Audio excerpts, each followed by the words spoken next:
CMH is a very integral part of the community. We built the hospital in 1982, and we have a total of about 90 beds. We have a very integrated system that serves about 9 counties. The patient is our only focus, and that's why we're here. Just peel them open like this. And I think the HEN has allowed that to be a focus for us in several areas. There you go. We're always open to collaborations with organizations that we feel like can offer something that help us improve. And when we began our collaboration with HEN, we quickly recognized that that was going to be the case. There was a lot of benefit that we could achieve from that, and we've certainly taken advantage of that relationship, and it's moved us farther down the road toward where we want to be. We've had none since April of 2012. Hospital Engagement Network has provided us some really good resources to learn from other organizations.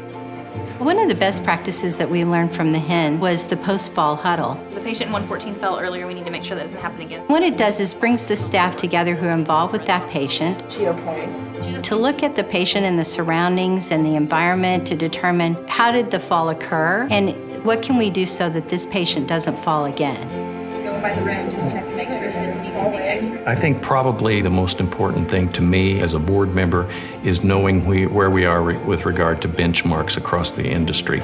And that's something we get from HEN that is extremely useful and valuable to the board. And our falls with injury has decreased quite a bit. Through this effort with HEN, we have decreased falls over the last 8 months from about 2.4 something per 1,000 patient days to 0.66 per 1,000 patient days. And if my math is correct, that's about a 75% cut or decline in falls. That's remarkable.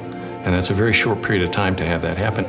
By sharing that information, a transparency across the entire organization, you get much more of a collaborative effort and a much more of a team sense of approaching these objectives. We developed the electronic whiteboards in all the patient rooms, so it records when the nurse comes in. It gives them the name of their tech, their charge nurse on every shift. If they have a risk, like a fall risk or other risks, they're there for staff to see and for patients to see.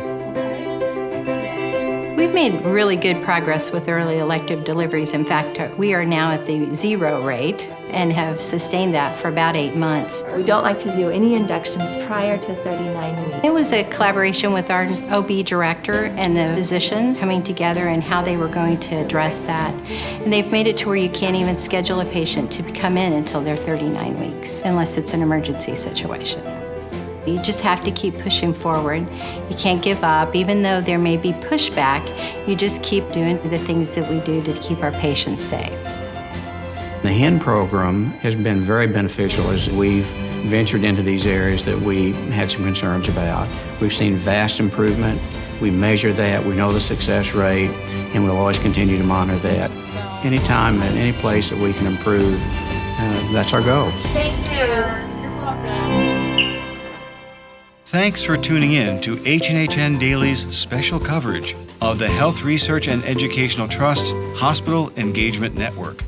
This project has been brought to you by the Center for Medicare and Medicaid Innovation, the Partnership for Patients Initiative, the American Hospital Association, and the Health Research and Educational Trust.